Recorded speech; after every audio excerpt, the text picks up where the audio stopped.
Alright, welcome back to Shaving with Fuzzy. I'm Fuzzy. How y'all? Oh, it's Monday evening. I took the day off, got some sleep, did some laundry, did some cleaning, did some cooking. All that stuff don't really have time for when you're working both jobs. But anyway, took a day to rest up.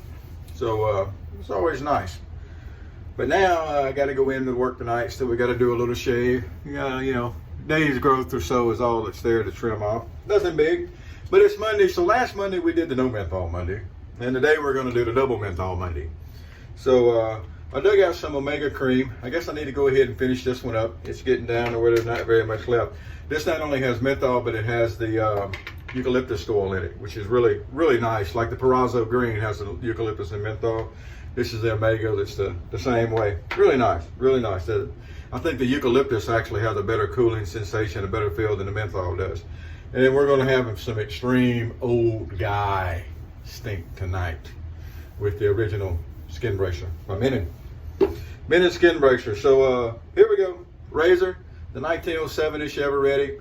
Got the original handle, and you can see there is some damage to the handle. It was that way when I got it. This is not Miss Luna's customizing or anything. Although I do have stuff around here she customized when she was younger. She'd about quit chewing on things though. Yep, talking about you. She's got a favorite clothes hamper that I keep at the end of my bed that she likes to cuddle up in. Got the run of the house, and she wants to sleep in a clothes hamper. But hey, if that's what she wants, more power to her. So anyway, now we're going to use a gem stainless blade. I don't use those a whole lot. I'm more of a carbon steel guy, as everybody that knows me for more than 10 minutes know. But I had some of these sent to me in a box. The 100 blade pack. I haven't counted to see how many was left in the pack. And it actually came open during the, there's a sample in there or something. I don't know what that is. There's no label on it. A mystery sample. But anyway, so it had come open during transit, so they were just all over the place. Now, the one neat thing about this is, though, this is actually for Persona Industrial Division in Verona, Virginia. And it's got a part number on it, 621782, 62-178-2. So if you're looking for the actual shaving blades, that's what you want. Now remember, you want to see that .009, and that's usually on the spine. And a lot of times that's how you know it's the shaving blade. It's going to be triple faceted, I understand. This just says aluminum back, stainless steel coated, 3-facet. It does say 3 facets. That's what you're looking for, the 3-facet. .009, which is a .23 millimeters, but 62-1078, and on the side it says 62-1078-2. There you go. That's all the information I have, and I don't know if Persona is still making these. The last I saw, there was Blade Tech had got all of that, had bought all that up, and it was a company called Blade Tech that were making them. I don't know. I haven't ordered in bulk ever. I've got local places I can go and pick up the carbon steel blades I like, so I don't usually have to worry about it. What I do need to do, though, is find a good spot to pick up some injector blades at a good price. There used to be one of the guys over at the Shave Den who had a little shop, and he would buy, and I could buy the Personas from him at a decent price. In the injector key and all, and but anyway, I think he wasn't doing that anymore, or I got banned out of the Shave Den, so I don't know. What did I get banned for? I got banned for being rude, and I was, on purpose. But anyway, that's one of those places I would get mad and I would get leave. I've asked several times to be banned from that place, delete my account, keep me out, throw me out, and they wouldn't do it. So after a while, I'd go back. Then I'd get tired of playing in their sandbox, and something would work me up. And I'd make a few posts about it, and I'd get my wrist slapped, and I'd get mad and leave, because it's one of those places. There's a lot of good information over there, a lot of good people over there, but you also got a lot of people that hide behind the politeness. Have you ever noticed that? People hiding behind the polite, oh, let's all be polite and gentlemanly. And you can't say stuff like it's stupid to pay $140 for a razor head. Can't say that, apparently. Can't pick on the vendor that's a jackleg. Because that's rude. Not rude on purpose. But anyway, I've been trying to get that place for a while. At one time, though, many years ago, at one time, I was the top poster, not by the number of posts, but by posts per day. I was at the top of the list as posts per day at that place at one time. And, you know, there you go. At one time, and I think I'm still like, or as of the time I got banned, I was like 17 or 18 on the all-time list of posters out of thousands of people that posted that place. Anyway, so that's okay. I got my own place. Can't get kicked out of there. Well, as long as I keep paying the bill. All right, but anyway, so you know, polite people. There's people that just hide behind politeness. It's amazing to me how many people, and you know, you got to be polite. You got to be gentlemanly, and no, I don't. I really, really, really, really, really don't. But anyway, so I found out something interesting today. Let's go ahead and get the shave started. If not, I'm going to sit here and talk all night and I'm going to miss work. And we're already over 5 minutes and I ain't done anything. So I found out the other day, I had a gentleman come in the store when I was working. And I'm not really undercover loss prevention. I'm really not. I'm out at the front of the store a lot of times. And people come in the store every day, see me every day. And, you know, I sometimes don't shave. I'm sometimes wearing glasses, sometimes not. Sometimes I dress a little nicer. Sometimes I dress down a little bit more, whatever. But still, it's me. And people that come in there every day see you every day. And it's not like they're not going to know that you're, you know, there every day, whatever time of day they come in. So 2 + 2 still equals 4. But anyway, so the guy comes up to me. He says, is there some kind of a chlorine shortage or something? Because Clorox, they didn't even have any at Walmart. Ooh, that place. They didn't even have any at Walmart. And y'all's prices have gone up. So I went and researched it. And lo and behold, there's a chlorine shortage. I did not know this. So one reason is that everybody's been staying home with the Kung Flu going around. And they're using their pools earlier. They're using their pools more, so they need chlorine. Well, when Hurricane Laura came through, what was that, 2 years ago?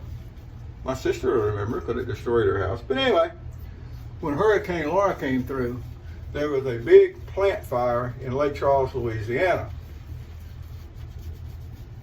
Biocor, something, I don't know. Anyway, whatever the name of the company was, they had a big fire. Well, that plant produced chlorine pool products. And apparently it was one of the bigger of the chlorine pool product manufacturing plants.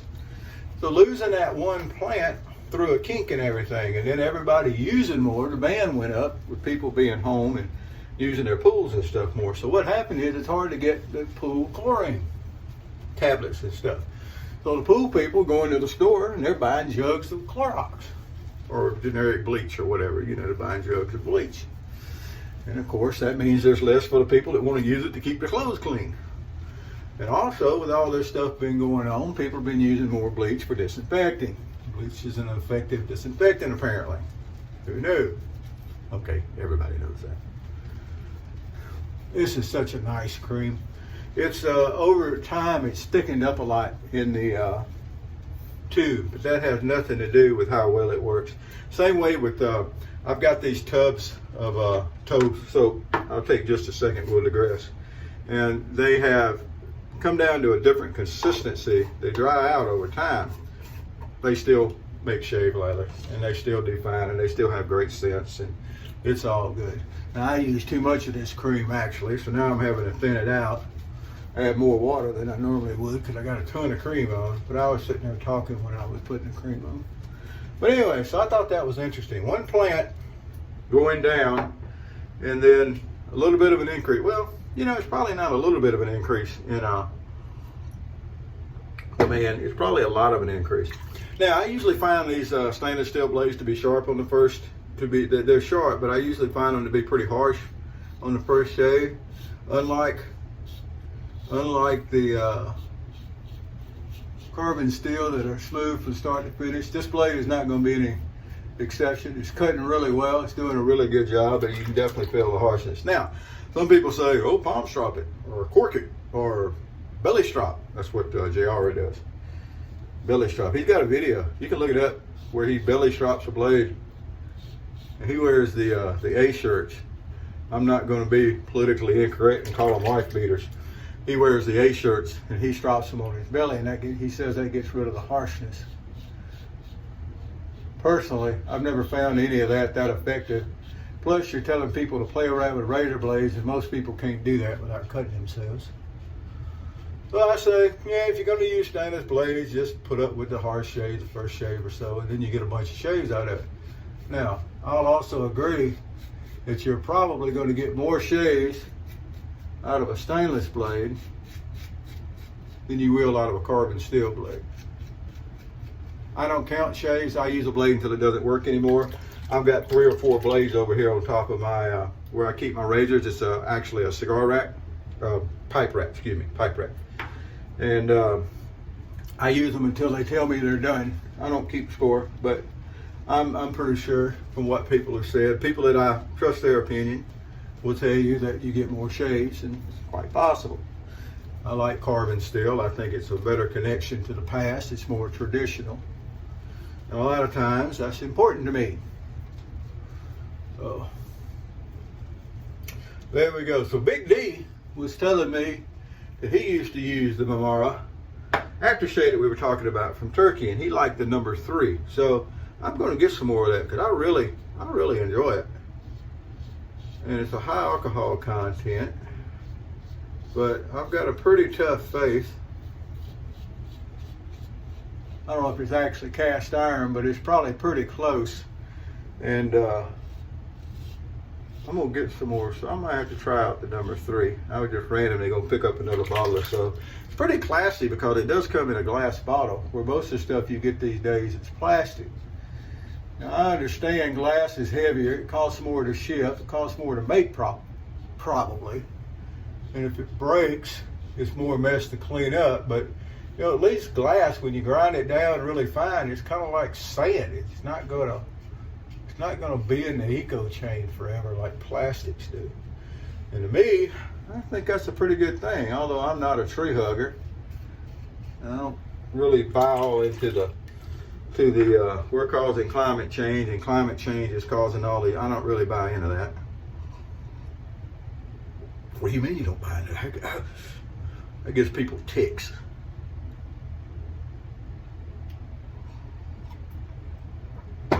Look back through history, people. Look back through history. There have been cycles of warming and cooling on this planet that had nothing to do with humans. But anyway, my big thing is that, you know, using up all the oil, there's a finite amount of that. I do agree with that. They ain't so much, and they ain't making no more. When it's gone, it's gone. So anyway, I'm sure we've passed peak production on that. Oh boy, so we do need to find something to use other than oil. That's fine when we do. Right now we don't have it. But anyway, let's see, we've covered the chlorine shortage. We've covered that Fuzzy still prefers carbon steel, although I will use stainless steel blades, and they do work well. I mean, look at that. That's a nice shave, and we ain't even got to the touch-up pass. I like the Turkish aftershave. I'm gonna get some more. I guess that's the highlights of the discussion. Now, to get to a few things that are lacking. Dave, nope, have not sent your E2 out yet. Shave Maharaji, I have not sent your fuzzy catcher out yet. In both cases, I am waiting for a chance to grab a couple of extra things I want to put in the box. Yeah, once I grab a couple of things I want to put in the box, those things will be going out. I promise. There was a giveaway that I finally got around to choosing a winner for over at Toast, and the winner never got back to me with his address so that I could send him his prize. That happens in the online world. I was just thinking about that the other day. There's a couple of people that used to be really active at Toast, 3, and life gets in the way, and then hadn't heard from them a while, and then you hear from them every once in a while, and then they kind of drift out. I mean, I'm guilty of that, and I own the place. Shadow's dad over there is the one that mostly watches the place. He approves most of the, or does not approve most of the people that are attempting to register. We have a registration process over there where you put in for registration, and then one of us has to approve it. And the reason we had to do that is because, believe it or not, we started having some really serious spam problems. A little shade for them. So anyway, if you ever go and you try to sign up and you're denied, let me know. Give me an email or catch me through here. My email is really easy. It's watchingyou.toast3, T-O-S-T-3 @gmail.com. And you can give me an email, and quick as I get around to checking my email, which is not as often as I used to, I'll go ahead and I'll let Shadow's dad know that you're going to be putting in for application, and that if I miss it, he can go ahead and approve it. But we'll get you in. There's some of these funky looking email addresses, and there's certain email servers that seem like the spam people use more than others. Whew, that feels good to put the men skin bracer on. Yes, indeed. Now, there's no great big bright burning spots because we don't get a lot of razor burn here. Even with a first shave of a stainless steel blade, we just don't. So it's not the old Home Alone where he slaps on the aftershave. No, it's none of that. It just doesn't happen. Well, anyway, there we go. That's our Monday night shave and a little chat. I have not forgot about the outside shave either. We're going to get that done. Someone mentioned in a comment the other day that they were still holding their breath for it. Keep holding. We're going to get there. I have devised a plan. I think we're going to do it live. I think we're going to live stream that here at Shaving with Fuzzy. That's the plan. We'll use a open blade, a shavette, a toast unmentionable, and I think we'll make that work. I've got a plan working on that, so we'll get around to it. All right, well, I'm going to get out of here. It's been 16, almost 17 minutes. Got a really nice shave. If anybody's still interested in how to shave, it went very well. These old lather catchers, I appreciate every time. You can't beat them. Can't go wrong. As long as they're in good shape, as long as they're still holding the blade against the stops good, as long as the blade's not wanting to float around. These years had the spring-loaded side tabs on them so that they would hold either a wedge blade or a modern blade. They do good for either. If you have a wedge blade, you could use them in those razors. They'll work. Or you can use the modern blades. They work just fine. There's no need for a shim. If you're going to shim something, go put a windy in. The difference in the blade, it ain't enough to matter, people. It just ain't. People can say what they want to. You adjust your angle with this right here. This is the handle. You adjust your angle. That's called technique. So anyway, if you get a chance, you don't have one, get one, because any of these old lather catchers are great. There are some really obscure ones that you have to modify a blade for. They're a lot of fun. They're not my thing, but I don't particularly care to have to modify the blades that much. If I got to modify a blade more than I do for an auto strop, pretty much not going to be into it. But a lot of people do like getting the old Burnhams and that kind of stuff where they have the Eagles, I think it is. They have the shortened blades and that kind of stuff. And they enjoy it. Tom's one. Great. Knock it out. Glad you do. I know. All right. Well, I got to get ready for work. Y'all have a great evening. Whoever you are, wherever you are, whatever you're doing, keep the light on the moon. Happy shaves to you. And Miss Luna says happy shaves to you. And I got over yesterday a real quick note. I drove over to Metairie, which is by New Orleans, and said hey to Agent 00 Devin real quick and did a little work on the expedition over there. But anyway, he said tell everybody hello too. Y'all have a great day. Happy shaves to you. We out.